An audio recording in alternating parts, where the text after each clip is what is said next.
Masculine man, real man, alpha male, ये सब words जब तुम सुनते हो तब तुम्हारे दिमाग में क्या आता है? If I am not wrong then तुम्हारे दिमाग में थॉमस शेल्बी, एंड्रू टेट या फिर कोई पॉपुलर मार्शल आर्टिस्ट जैसे कि माइक टायसन और खबीब, ये सब लोग आते रहेंगे। क्या तुमने कभी नोटिस किया है कि इन लोगों में ऐसी क्या क्वालिटीज़ है जो उन्हें एक रियल मैन बनाती है? तो इसी सवाल का जवाब आज मैं तुम्हें इस वीडियो में देने वाला हूँ, जिसका टाइटल है qualities that can make any man dangerous. So let's start the video. Number 1 पे जो स्किल है वो है नोइंग हाउ टू फाइट। भाई फ़र्क नहीं पड़ता कि तुम एक बिजनेसमैन हो, कॉमेडियन हो या फिर एक डॉक्टर हो, अगर तुम्हें फाइट करना नहीं आता देन यू लैक मैस्कुलिनिटी। भाई इसका मतलब ये नहीं है कि तुम किधर भी जाके मैटर करोगे, फाइट करोगे और फिर सीधा फाइट शुरू कर दोगे। फ़ाइट एक ऐसी चीज़ है जो हमें हमेशा अवॉइड करनी चाहिए, पर अगर कुछ ऐसी सिचुएशन आ जाती है कि फ़ाइट एकदम हम अवॉइड ही नहीं कर सकते, तभी ही हमें फ़ाइट करनी चाहिए।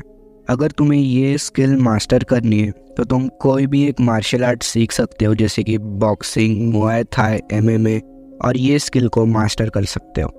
नंबर 2 पे जो स्किल है वो है the ability to diffuse conflict. ये स्किल पहले वाले स्किल से रिलेटेड है। अगर मैं तुम्हें इस स्किल को सिंपल भाषा में एक्सप्लेन करूँ तो इसका मीनिंग हो जाएगा the ability to avoid fight. तुम कितने भी अच्छे मार्शल आर्टिस्ट क्यों ना हो, you should always try diplomacy to calm down an escalating situation. अगर तुम अपने गुस्से को कंट्रोल करते हो और एक फाइट को डिफ्यूज़ करते हो, it makes you a leader. It's like when सारे मेल गोरिल्लाज शोर मचाना बंद कर देते हैं जब एक अल्फा मेल गोरिल्ला अंदर चल के आता है। ये स्किल वही बंदा मास्टर कर सकता है जिसने पहली वाली स्किल मास्टर कर ली है, और इसलिए ये दोनों स्किल एक दूसरे से रिलेटेड है। नंबर 3 पे जो स्किल आती है वो है having a strong presence. Have you ever noticed कि some men have a strong presence? क्या तुमने कभी नोटिस किया है कि कभी भी कोई भी एक बंदा जो रूम में चल के आता है उसे सब रिस्पेक्ट देते हैं, जबकि उस बंदे ने अब तक एक भी वर्ड नहीं बोला है, फिर भी उसे एक रिस्पेक्ट मिल रही है। यह कोई मैजिक से नहीं हुआ कि उस बंदे को अपने आप रिस्पेक्ट मिल रही है। ये एक स्किल है जो सीखी जा सकती है और उस बंदे ने सीखी है, इसलिए उसे रिस्पेक्ट मिल रही है। और इस स्किल को सीखने के लिए you need to be a strong man with a firm mind and a firm handshake. और तुम्हें हमेशा आई कांटेक्ट लोगों के साथ बनाए रखना है और चलते वक्त तुम्हारी चेस्ट आउट होनी चाहिए। The best way to learn this skill is to surround yourself with real man and look at what they do and learn from them. Number 4 पे जो स्किल है वो है डीप क्रिटिकल थिंकिंग। इस skill की वजह से तुम्हारे कन्वर्सेशन स्किल्स और तुम्हारे डिसीजन मेकिंग स्किल्स, ये दोनों ही चीज़ें बेटर होने लगेंगी। इस स्किल को सीखने के लिए तुम्हें हमेशा सोचते वक्त एक से ज़्यादा पॉइंट ऑफ व्यू को कंसिडर करना है।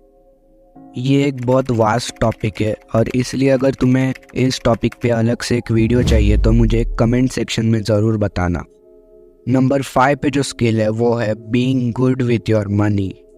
आज के समय पे पैसा एक बहुत ही इम्पॉर्टेंट चीज़ है, और इस स्किल को अगर तुम मास्टर नहीं करते हो तो तुम चाहे कितना भी पैसे के पीछे भाग लो, तुम्हारे पास कभी उतने पैसे नहीं आएंगे जितने तुम एक्सपेक्ट करते हो।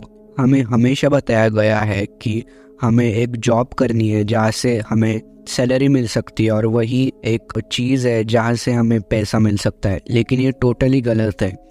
अगर तुम्हें अपना फाइनेंशियल माइंडसेट शिफ्ट करना है तो मैं तुम्हें एक बुक सजेस्ट करूँगा जिसका नाम है rich dad poor dad by Robert Kiyosaki. ये बुक तुम्हारे फाइनेंशियल माइंडसेट को टोटली चेंज कर सकती है, जिससे कि तुम इस स्किल को मास्टर कर सकते हो। Start learning about money as soon as possible.